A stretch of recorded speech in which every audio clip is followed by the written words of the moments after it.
स्वागत है दोस्तों आप सभी का revenge of the steel fang के एपिसोड 14 में।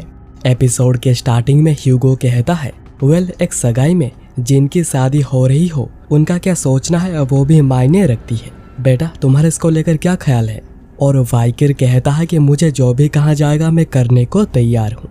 एडोल्फ मन में कहता है कि क्या यह बास्टर्ड वही करेगा जो कि इसे करने कहा जाएगा।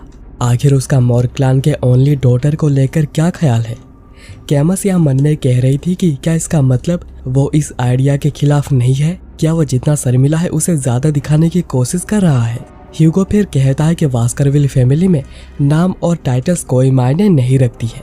मन बुद्धि के लोग ली डिसेंट से ही आते हैं और ग्रेट लोग वान डिसेंट से ही आते हैं। एडोल्फ फिर वाइकिर के पास आकर उसे अच्छे से देखने लगता है। वाइकिर मन में कह रहा था Adolf Morg six circle master Morg clan का वन ऑफ द स्ट्रॉन्गेस्ट है और अपने नीस कैमस का बहुत ही बड़ा सपोर्टर है। एडोल्फ फिर कहता है बच्चे मुझे नहीं लगता है कि तुम्हें यह बात कहना अक्लमंदी होगी, पर हम बस किसी को भी कैमस का हस्बैंड बना नहीं सकते हैं। वाइकिर मन में सोच रहा था सगाई दोनों क्लान्स के बीच बस एक सजेशन है, पर ऐसा लगता है कि वह वास्करविल के जीनियस से भी सेटिस्फाइड नहीं हुआ है। यह एडोल्फ मन में कह रहा होता है कि आखिर इस बच्चे की बॉडी इतनी मजबूत क्यों है। एडोल्फ फिर कहता है आखिर तुम जवाब क्यों नहीं दे रहे, क्या तुमने मेरी बातों को नहीं सुना। वाइकिर कहता है कि मैं तब से ही कुछ नहीं सुन रहा जब से आपने कहा कि मुझे यह बात बतानी अक्लमंदी नहीं होगी। कैमस यहाँ सोच रही थी अंकल के मुंह पे ऐसा कुछ बोल पाना। एडोल्फ यहाँ थोड़ा मुस्कुराते हुए कहता है क्या मैं इस बच्चे से थोड़ा डीप बातें कर सकता हूँ। ह्यूगो कहता है अब ये मत कहना कि एक एम्पायर का मैच एक 8 साल के बच्चे को डांटने वाला है। एडोल्फ कहता है कि यह वो बच्चा है जो कि मेरे नीस का हस्बैंड बन सकता है और मैं ये रिक्वेस्ट मॉर्ग क्लान के डेप्यूटी लीडर होने के नाते नहीं कर रहा, मैं ये रिक्वेस्ट कर रहा हूँ कैमस का अंकल होने के नाते। कैमस तभी कहती है कि अंकल आपको ऐसा कुछ करने की जरूरत नहीं, पर एडोल्फ कहता है कि अच्छा होगा अगर तुम शांत बैठी रहो। पैट्रियार्क क्या आप मुझे ऐसा कुछ करने का मौका देंगे। ह्यूगो कहता है कि अगर तुम इतना ही ज्यादा जिद कर रहे हो तो ठीक है। और फिर एक सीन कट होता है बैटल स्टेज में। एडोल्फ और वाइकिर एक दूसरे के आमने सामने खड़े हुए थे। एडोल्फ कहता है वास्करविल के लड़के मैं तुम्हारे एबिलिटी को टेस्ट करना चाहता हूँ, तो मुझे अपना सब कुछ दिखाओ जो कि तुम्हारे पास है। मैं जानना चाहता हूँ कि आखिर तुम कितने कैपेबल हो। तो वाइकिर कहता है कि मैं समझ गया, पर वाइकिर मन में कह रहा था अगर मैंने सब कुछ दिखा दिया तो हो सकता है कि तुम बेहोशी हो जाओ। एडोल्फ कहता है चलो मैं तुम्हें एक हैंडीकैप चांस देता हूँ, और वो कुछ क्रिएट करने लगता है जो देख कैमस कहती है कि क्या वो एक पॉड बना रहे हैं। यही मेरे अंकल हैं जो कि एक ही साथ फायर अर्थ और वाटर मैजिक को प्रॉपरली यूज कर रहे हैं।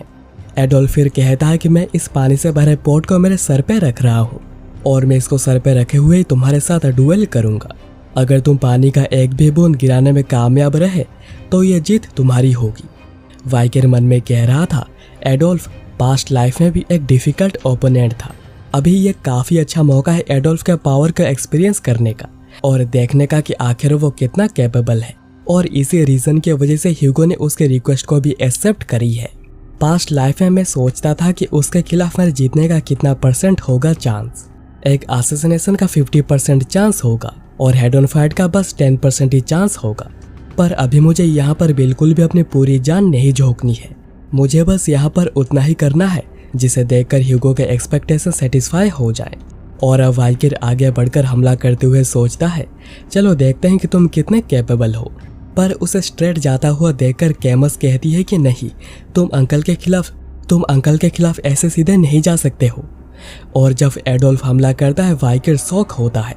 एडोल्फ कहता है कैमस आखिर तुमने उसे ये बात क्यों बताई। सील्ड मैजिक बेस्ट होते जब इसे सोर्समैन के खिलाफ यूज किया जाता है और इसे ज्यादातर ऑरा सोर्स से भेद पाना भी बहुत ही ज्यादा मुश्किल होता है।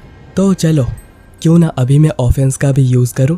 और ये देखकर वाइकिर पीछे जाने लगता है, पर कैमस एडोल्फ पर गुस्सा करते हुए कहती है कि अंकल ये अनफेयर है, आपने कभी इस तरीके के मैजिक का इस्तेमाल मेरे खिलाफ डुएल में नहीं किया था। एडोल्फ कहता है कि हनी आखिर तुम किसके साइड पर हो, आखिर तुम्हारी हिम्मत कैसे हुई मेरे नीस को मेरे खिलाफ भड़काने की। ह्यूगो मन में कह रहा होता है कि वो इतने स्पीड से हमला कर रहा है जिसे डॉज कर पाना बहुत ही मुश्किल है पर नामुमकिन नहीं। पर अभी ऐसा नहीं लगता है कि उन्हें रोकने की कोई जरूरत है। चलो मुझे दिखाओ एक यंग हाउंड आखिर कितना कैपेबल है। यहाँ पर वाइकिर सोच रहा था तो वो इतना ज़्यादा कैपेबल है। फैक्ट यह है कि इस लाइफ में आने के बाद मैं अभी बस 8 साल का ही हूँ, पर मैंने पुराने सभी नॉलेज को रिटेन कर ली है। अगर मैं इन दोनों को अच्छे से यूज़ करता हूँ तो मैं उसके गार्ड को भी डाउन कर सकता हूँ, इवन मैं उसे मार भी सकता हूँ। और अब ये कहने के बाद वाइगर आगे बढ़कर हमला करता है, पर एडोल्फ कहता है कि चाहे तुम कितनी भी कोशिशें क्यों ना कर लो, हर बार रिजल्ट बिल्कुल सेम ही होगा। तुम्हारा स्वॉर्ड कभी भी मेरे शील्ड को तोड़ नहीं सकता है। एडोल्फ फिर देखता है कि वाइगर लगातार हमला करे जा रहा है। एडोल्फ सोचता है कि क्या वो सेम स्पॉट में लगातार हमला कर रहा है, और वो भी बिना किसी एरर के। ये तो बिल्कुल एक मशीन लाइक मूवमेंट है। मुझे मानना ही पड़ेगा कि उसका फोकस और सोर्समैन बिल्कुल इम्प्रेसिव है। पर यह भी है कि और हम देखते हैं कि वाइगर का स्वॉर्ड टूट जाता है। एडोल्फ कहता है कि यह बिल्कुल ऐसा है जैसे तुम अपने सर को दीवार पर मार रहे हो। तुम्हें पहले तुम्हारे स्वॉर्ड और मेरे शील्ड के ड्यूरेबिलिटी को कंसीडर करना चाहिए था। अपने एक ही गोल पर फोकस करना बहुत ही अच्छी बात है, पर यह चीज़ तुम्हारे ओपोनेंट पर भी डिपेंड करती है। तुम्हारे पास टैलेंट है पर तुम बहुत ही कमज़ोर हो।